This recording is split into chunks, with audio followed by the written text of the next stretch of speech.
இம்மாதம் 31ஆம் தேதி கொண்டாடப்படவிருக்கும் தேசிய தினத்தை முன்னிட்டு KL சென்ட்ரலில் ஜாலூர் கமிலாங் தேசிய கொடியை விநியோகிக்கும் மற்றும் பறக்கவிடும் நிகழ்ச்சியை மலாயா பல்கலைக்கழகத்தின் இந்திய பட்டதாரிகள் சங்கம் ஏற்பாடு செய்தது.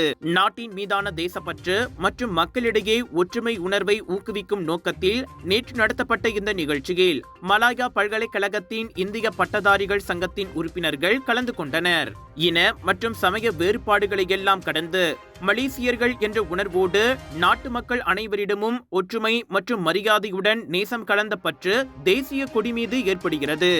தேசிய கொடியை வீடுகளில் பறக்கவிடும் போது அனைவரும் ஜாலூர் கமிலாங்கில் ஒன்றுபட்டு இருக்கிறோம் என்ற செய்தியை அடுத்த தலைமுறைக்கு தெளிவாக தெரிவிக்கின்றோம் என மலாயா பல்கலைக்கழகத்தின் இந்திய பட்டதாரிகள் சங்கம் தெரிவித்தது. ஒவ்வொரு ஆண்டும் கொண்டாடப்படும் தேசிய தினத்தோடு மட்டுமின்றி எந்நாளும் நாட்டின் மீது விசுவாச உணர்வையும் ஒற்றுமையை வலுப்படுத்துவதற்கான முயற்சியும் அதிகரிக்கப்பட வேண்டும். அந்த ஒருமைப்பாட்டு உணர்வுடன் தேசிய கொடி மீதான நமது விசுவாசத்தை வலியுறுத்தும் வகையில் மலாயா பல்கலைக்கழகத்தின் இந்திய பட்டதாரி சங்கத்தின் உறுப்பினர்கள் பொதுமக்களுக்கு தேசிய கொடியையும் வழங்கினர்.